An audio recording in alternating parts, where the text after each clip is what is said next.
Magandang buhay po sa lahat mga kaw. Isa na namang unboxing gagawin natin ngayong hapong araw na ito. So ito po yung pangkalas ng barbula.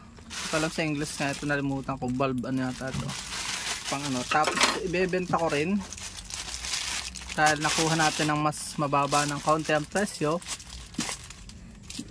Ito yung makukuha mo ng almost 100, 113, wow, ganda oh. Ang ganda.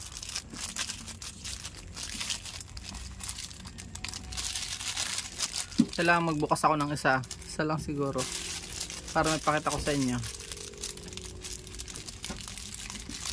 Ayun, meron sa tangkay. Bali bumili po ako ng 11. Napakahalaga po nito sa ano, sa biyahe mga ka-wow. Ito po yung pangkalas ng barbula ng ating sasakyan. Kapag napaplat po tayo, hindi mo makakalas kapag walang pangkalas na ganito. Ito po yan oh, ay medyo tsaka, ika nga, pangit yung tingnan.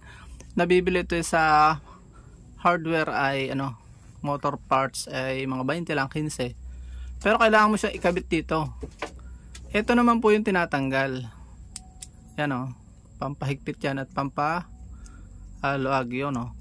Yan, nalaglag pa. So mag-unbox tayo ng isa para makita nyo yung gamit nya.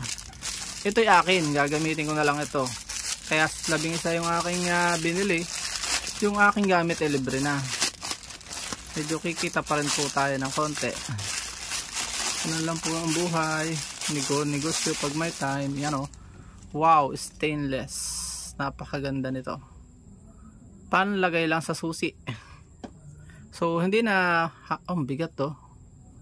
Sana nga stainless to. Pero hindi na tayo lugi dito. Ganda oh. Yan, kalas siya. Tapos yan oh. Magbibideo tayo ng bukod po dito para lang makita nyo. So yun oh, kita nyo. Hassle free. Ito kumpara nyo naman dito oh. Tapos ito ilalagay lang sa susi. Sa susi oh. Lalagay lang ng papaganyan.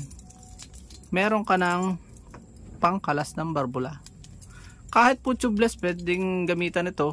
Pwede po ito sa jeep, gilong ng jeep owner. Hindi po pwede daw, sabi nung seller, sa gilong ng truck.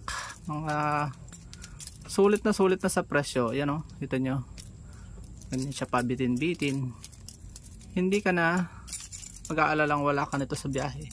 So yan o, pwede sa susi, diba?